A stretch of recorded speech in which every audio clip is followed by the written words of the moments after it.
hello, beautiful people, and welcome to the Soumya I Love It. So today I'm gonna share a story. अब मुझे नहीं पता कि इसको हम फ्रॉड बोलेंगे, फेक स्कूल बोलेंगे या fraud school. I don't know what we will call it, but मैंने ऐसे फ्रॉड बोल दिया. ठीक है. तो बेसिकली मैं उस स्कूल में पढ़ी हूँ 8th, 9th एंड 10th. 3 साल 3 क्लासेस मैंने उस स्कूल में पढ़ी हैं. तो ये स्कूल बना था 2019 में, रोहतक में 2019 में बना था. ठीक है. और मैंने एडमिशन लिया था 8th क्लास में, शायद 2020 या 2021 में, आई डोंट नो, 2020 या 2021 में. ठीक. तो उस टाइम पे तो आपको पता होना चाहिए कि जब हमारा एक स्कूल बनता है तब आप अपना एक स्कूल खोलते हो तो एक एफिलिएशन होता है कि मतलब CBSE एफिलिएशन एक कोड होता है जो आपके स्कूल को मिलता है कि मतलब आप इस क्लास तक आपका स्कूल खोल सकते हैं. तो वैसे तो था हमारा स्कूल 12th क्लास तक. कहाँ तक था? 12th क्लास तक था हमारा स्कूल. लेकिन हमारा स्कूल सिर्फ 8th क्लास तक एफिलिएटेड था. मतलब वो पढ़ा तो 12th क्लास तक रहे थे, लेकिन उनके पास जो एफिलिएशन, जो भी बोलते हैं एफिलिएशन, हाँ, वो 8th क्लास तक था. ठीक है.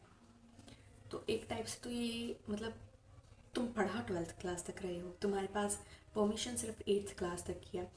तो 8th 9th 8th क्लास में हमें इसके बारे में नहीं पता था. 9th क्लास में भी हमें इसके बारे में नहीं पता था. प्रॉब्लम तब हुई तब हम आए 10th क्लास में. ठीक. और किसी को भी नहीं पता था, वो पता है. ठीक है. 10th क्लास में आए तो 10th क्लास में जैसे रजिस्ट्रेशन वगैरह होते हैं ना, तो PTM पे पापा ने इनसे इनका CBSE अफिलिएशन कोड मांगा. ठीक है. PTM पे तो लाइक 3-4 PTMs पे मांगा. इन्होंने नहीं दिया. मतलब कुछ ऐसे क्या बोलते हैं, बहाना बना के इन्होंने डाल दिया. ठीक है. इन्होंने नहीं दिया वो एफिलिएशन कोड. ठीक है. फिर एक दिन like my dad is very smart. ठीक है.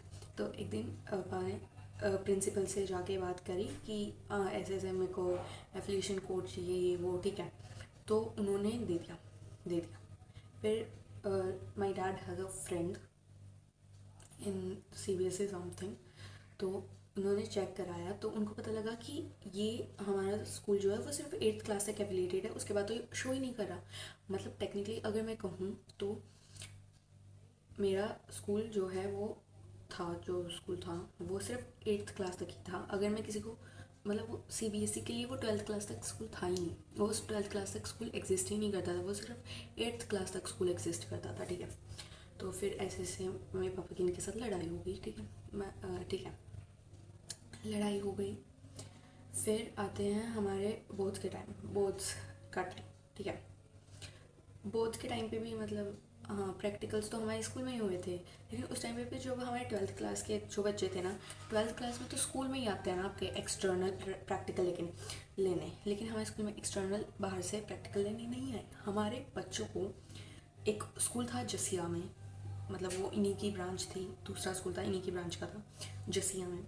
हमारे 12th क्लास के बच्चों को उधर लेके जाते थे प्रैक्टिकल के लिए, फेक ID कार्ड्स बना के. मतलब क्योंकि इस स्कूल की तो कोई मान्यता है ही नहीं ना 12th क्लास तक, ये तो एफिलिएटेड है ही नहीं.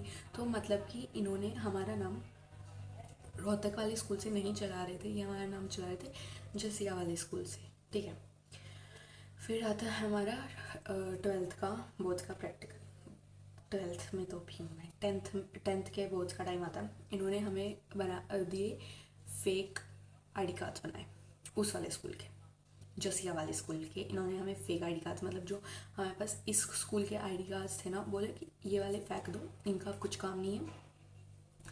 तो उन्होंने जो जसिया में स्कूल था उस स्कूल के हमें ID कार्ड्स उन्होंने बनाए और फिर वो ID कार्ड्स हमें दिया. ठीक है. और बोला कि कोई भी पूछे तुम्हारे स्कूल का नाम क्या है तो तुम्हें रोहतक वाले स्कूल का नाम नहीं लेना, जसिया वाले स्कूल का नाम लेना है. ठीक है. फिर हाँ, ऐसे ऐसे चला. फिर हमारे बोर्ड्स हो गए. तो इवन हमारा जो एडमिट कार्ड था उस पर ना तो हमारा स्कूल था उसका नाम बिल्कुल नाम भी नहीं था, ना हमारे स्कूल के प्रिंसिपल के साइन थे, कुछ भी नहीं था उस पर हमारा. वो सब जसिया वाले स्कूल का था. मतलब इनडायरेक्टली हमारा स्कूल है तो अर्बन एरिया में, लेकिन इन्होंने रूरल एरिया से हमें पढ़ाया है. मतलब अगर मैं बाहर जाके किसी को भी कहूँ कि भाई मैंने अर्बन एरिया से अपनी 10th क्लास पास करी है तो कोई नहीं मानेगा, बिकॉज मेरी जो मार्कशीट है 10th क्लास की उस पर रूरल है। मैं आई एम नॉट डिस्क्रिमिनेटिंग कि रूरल एरिया ऐसे अच्छा नहीं होता, नहीं अच्छा होता है, मैंने ऐसा कुछ कहा नहीं। बट अगर आपने अर्बन एरिया से करी है तो ऑब्वियसली आप एक्सपेक्ट करोगे कि आपकी जो मार्कशीट है उस पर भी अर्बन एरिया ही आना चाहिए। मतलब जिस स्कूल से आपने अपनी 10th पास करी है तो उसी स्कूल का नाम आना चाहिए और वही एरिया आना चाहिए ना। बट ऐसा हमारे साथ कुछ भी नहीं हुआ।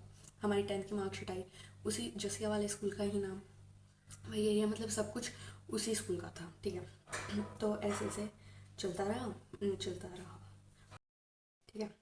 मतलब जो हमारा रोहतक में स्कूल था उसकी फ़ीस, जिस हिसाब से उसकी फ़ीस थी ना तो उसकी फैसिलिटीज़ थी, ठीक है, वो सब छोड़ो, वो इस केस में आता नहीं है।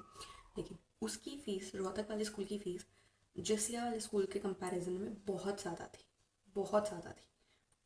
पता नहीं क्यों बहुत ज़्यादा थी। और फिर मतलब अभी हम कहीं भी जाएंगे, जैसे अभी मैंने जेईई मेन का एग्ज़ाम फिल करा था, उसमें भी मैंने मेरा स्कूल का जो ओरिजिनल नाम है ना, ओरिजिनल प्लेस है, वो नहीं आया, वो फेक वाला आया है। ओके, बहुत गलत चीज़ है ये, ठीक है। इस चीज़ का हमें बहुत ध्यान रखना चाहिए। उसके बाद मेरे को ये हो गया कि इस स्कूल में तो अब नहीं रहना। पर जब हमें इसके बारे में पता चली थी तभी पापा ने बोला था कि हम निकाल लेते हैं, तो उन्होंने ना वो कर दिया कि ऐसे कैसे निकाल सकते हो, तो रजिस्ट्रेशन भी हो गया ये वो, ठीक है, तब तो नहीं निकले, ठीक है। और अभी दीपिका उस स्कूल में पढ़ रही है, अभी उसकी 12th हो जाएगी। और पता है, कई लाइक बहुत सारे पेरेंट्स को तो इसके बारे में पता भी नहीं था, उनको जब 10th का मार्कशीट आया तभी, और उन्होंने इतना रिएक्ट भी नहीं किया। मतलब कोई रिएक्ट कैसे नहीं कर सकता इस चीज़ पे। मेरे पापा को तो ऐसे इतना बड़ा शौक लगा था कि ऐसे कैसे कर दिया उन्होंने ये वो, उन्होंने दूसरे पेरेंट्स ने सच में कुछ भी रिएक्ट नहीं किया। I hope I narrated the story correctly.